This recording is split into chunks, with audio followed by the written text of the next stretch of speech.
a quien le damos la bienvenida. Gracias por haber aceptado la invitación. Francisco, un gusto, gracias a ti por la invitación. A ver,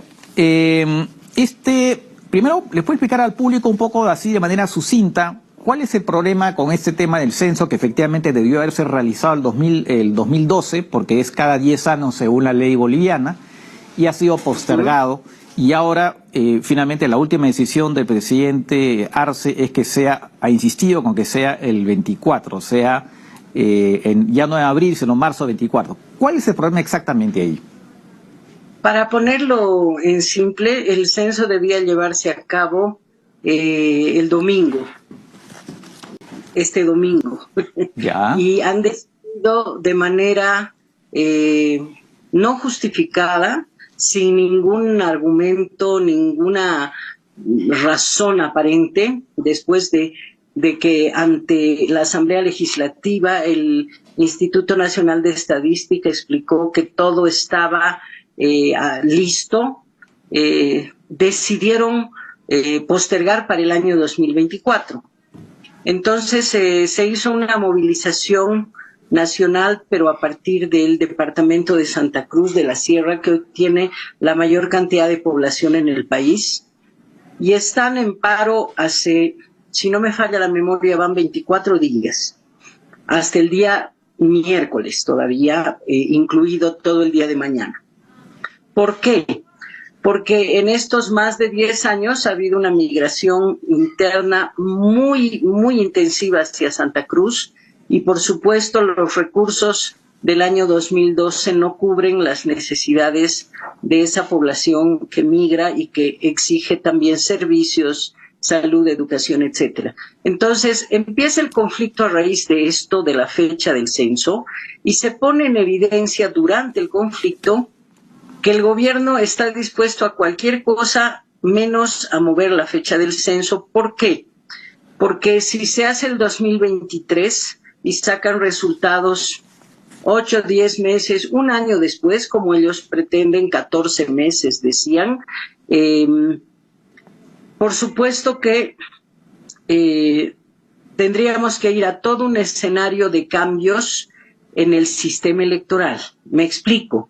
Si el censo se hace el 2023, que es lo que pedía Santa Cruz, tiene que hacerse una redistribución de escaños parlamentarios, y eso implica una modificación de la cartografía electoral, de los mapas de distribución de escaños de diputados, y eso pone en figurillas al oficialismo. Entonces el conflicto larguísimo, generaron violencia, el gobierno traslada grupos de choque, utiliza a la policía como grupo de choque, buscan muertos, amenazan, hacen cerco, prohíben exportaciones, todo lo que se imaginen para tratar de apagar, controlar el descontento que se manifiesta más claramente en Santa Cruz, no solo en Santa Cruz, porque no quieren mover la fecha del censo. Si se hace el 2024 como el gobierno pretende, los resultados van a salir el 2025,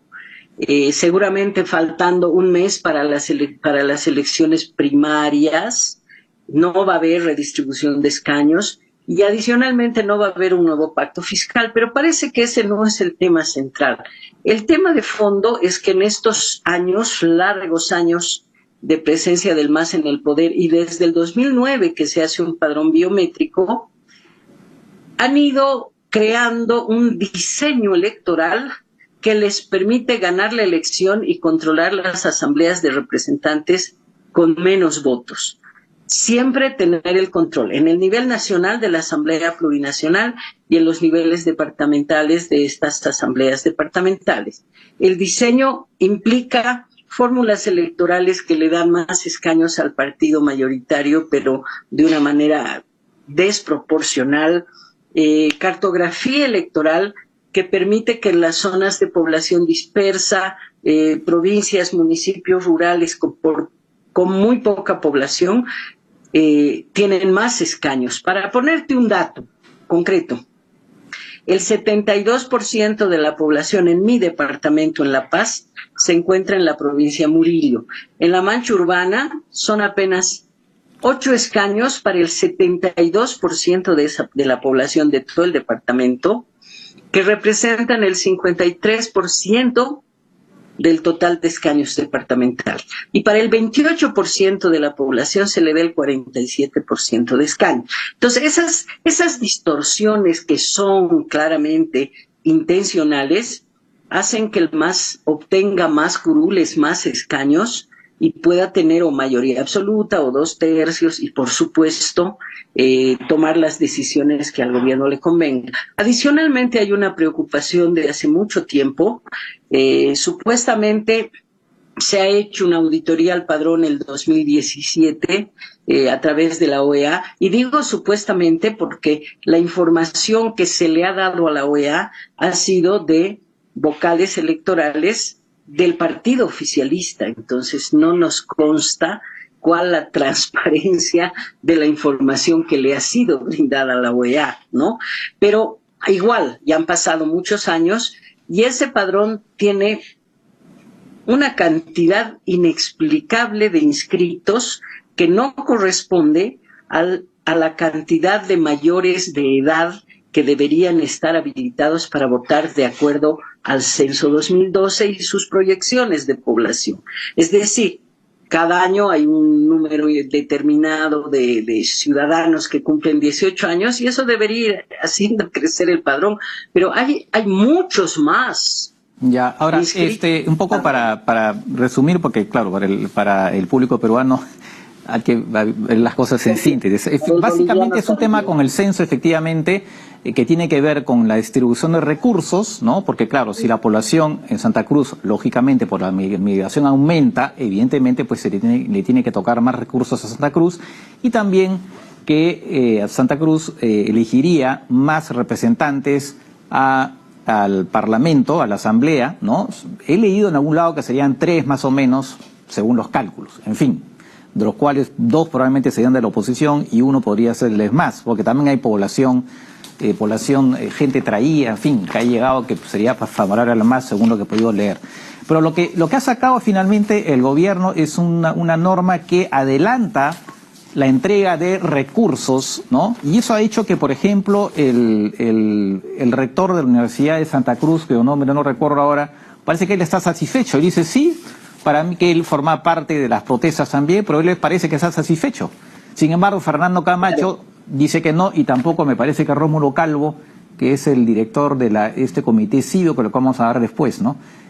Parece que por un lado hay un sector de los que reclamaban que están satisfechos con la decisión que ha tomado finalmente el presidente, y otro sector que no lo avala. Entonces, claro, hay quienes dicen que Fernando Camacho y Rómulo Calvo son unos intransigentes que no quieren ni llegar a ningún acuerdo. ¿Es así? No, Francisco, creo que hay que mirar desde un ángulo distinto. Al inicio yo te decía, evidentemente el problema económico de distribución de recursos no parece ser el central. El problema central es el tema político, que tiene que ver con el diseño del sistema electoral y la distribución de escaños. A eso no han cedido. Entonces, el rector de la Universidad, Vicente Cuéllar, que ha tenido una actuación impecable, muy académica en este proceso, no tiene una lectura política del conflicto. Él está jugando un rol de facilitador, construyendo un liderazgo académico desde la intelectualidad, no es un político. La lectura política nos dice al resto de bolivianos que el meollo del problema no está en la redistribución económica, está en el tema electoral. Vuelvo al punto que tú mencionaste al empezar la entrevista. El 2019 en Bolivia ha habido un fraude. Ese sistema a través del cual se ha hecho el fraude nunca se ha desmontado.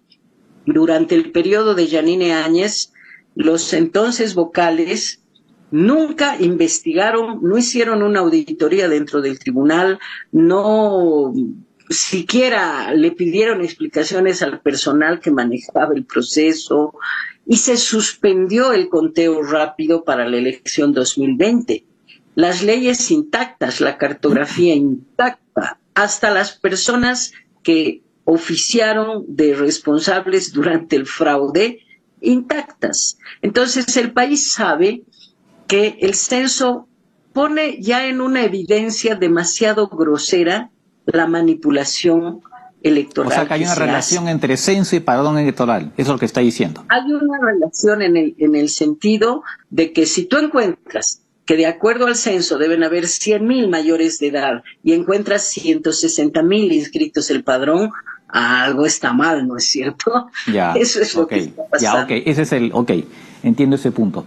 Ahora, ahí han entrado en escena algo que se llama comités cívicos, y acá es interesante porque es algo que no existe en el Perú, ¿no?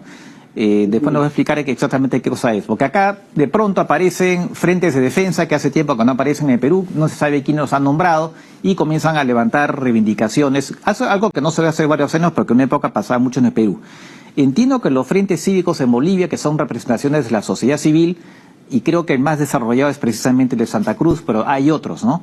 Entiendo que agrupan ahí sí a gente mucho más representativa de la sociedad, ¿no? ¿A quiénes agrupan estos comités cívicos que, recuerdo al público, son los que han estado llevando esta lucha contra el gobierno por el tema del censo? Mira, hay muchísimas organizaciones de la sociedad civil históricas desde la Revolución del 52, pero en todos los niveles. Los comités cívicos son de las grandes ciudades, generalmente es uno por departamento. En La Paz tenemos uno en el Alto y otro en La Paz.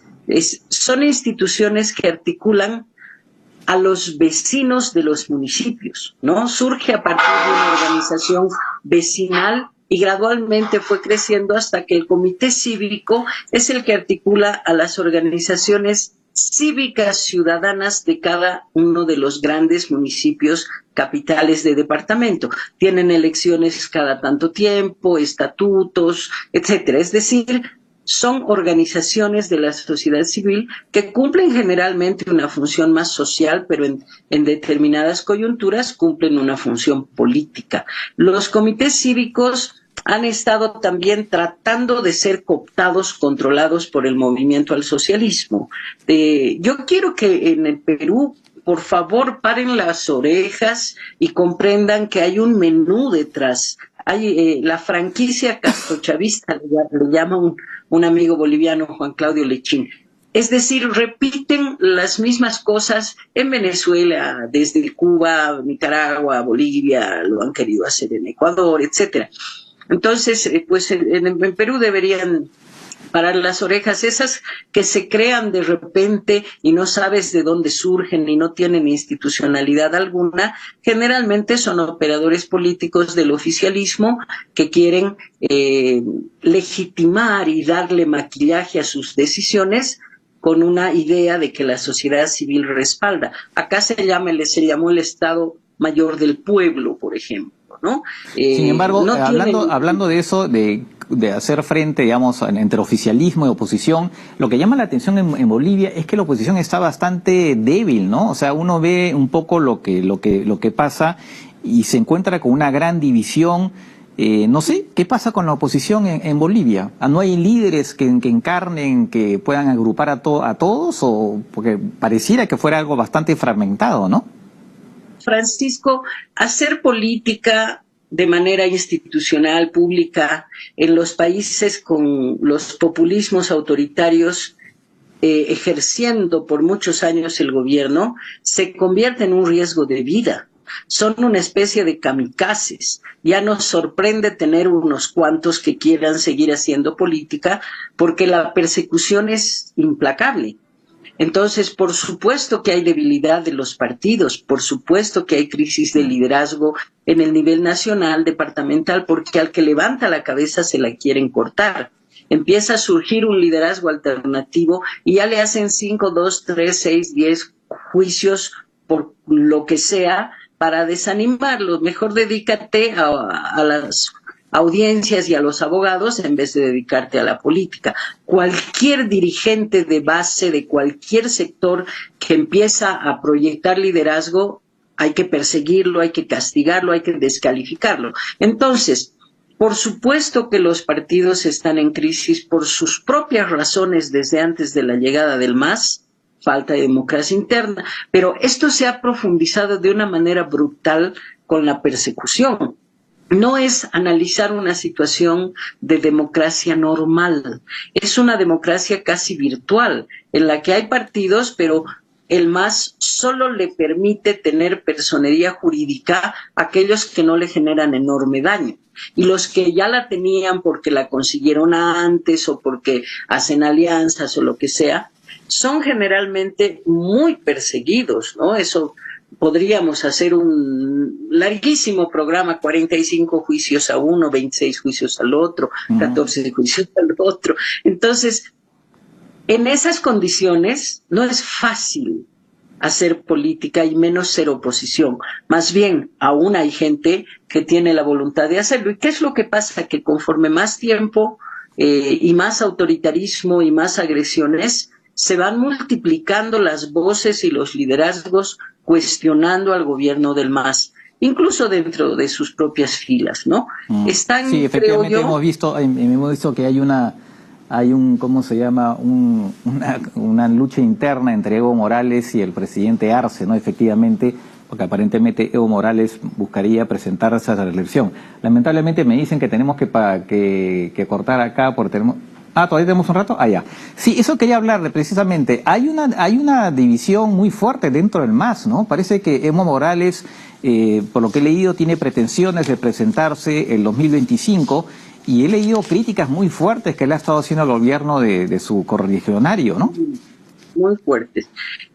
Dos factores, dos elementos que hay que resaltar. Uno, Luis Arce fue el delfín de Evo Morales cuando no podía ser candidato, lo puso a él imponiéndolo a su propio partido y por supuesto esperaba que sea muy dócil y obediente una vez que gane la elección. Y como le resultó respondón, empezó la agresión. Es el más eficiente opositor.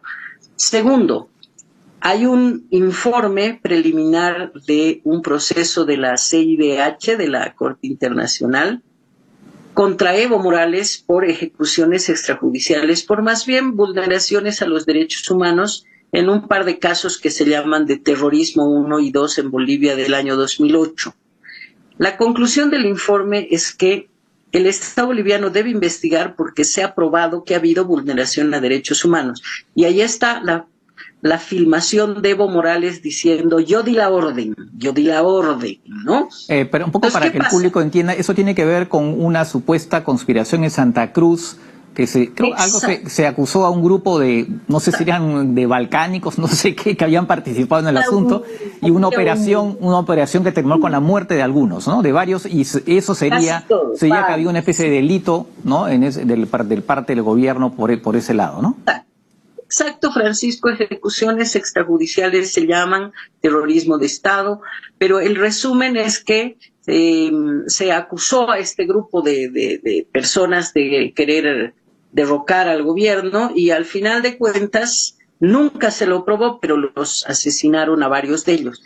Entonces, Evo Morales está desesperado de volver al poder para enfrentar ese juicio con el cargo, con el rango de presidente para ser menos vulnerable que como un ciudadano común.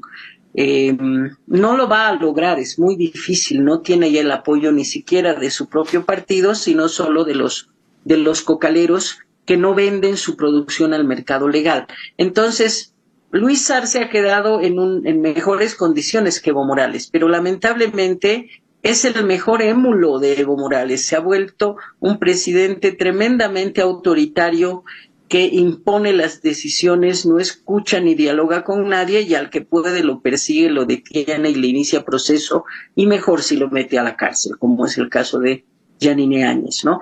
De tal manera que cambiamos de presidente, pero no hemos cambiado de esta lógica autoritaria en la forma de hacer política. Eso está acelerando el desgaste, Francisco, y esto, por supuesto, que nos va a llevar a un escenario, yo creo, cada vez más frecuente de ingobernabilidad hasta que haya un cambio. Ojalá que no sea para retroceder como fue en el gobierno de Yanine Áñez, ¿no? Ahora, la última pregunta ya para cerrar. Usted habló de los cocaleros, ¿no?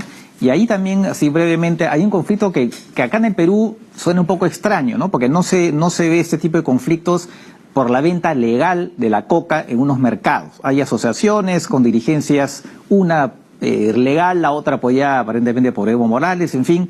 Y eso ha dado también lugar a un tema muy complicado, gente que está presa, dirigentes de la dirigencia que se considera legal que está presa.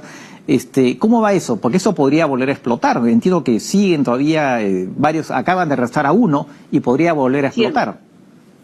Sabes, Francisco, como te decía, al que no agacha la cabeza se la quieren cortar, sea cocalero, empresario, no importa. Y en este caso, ¿cuál es el escenario? De acuerdo a ley, deberían haber 22,000 hectáreas legales que no se han justificado nunca, ese es otro tema. Y en los yungas... De cultivo legal, de cultivo legal, ok. Legales, y en el departamento de La Paz está la mayoría de esas hectáreas, y toda la producción la venden al que se llama mercado legal de Villa Fátima. Es un mercado a través del cual el Estado controla y regula la producción que sale de los yungas. Y se sabe hacia dónde se comercializa, ¿no?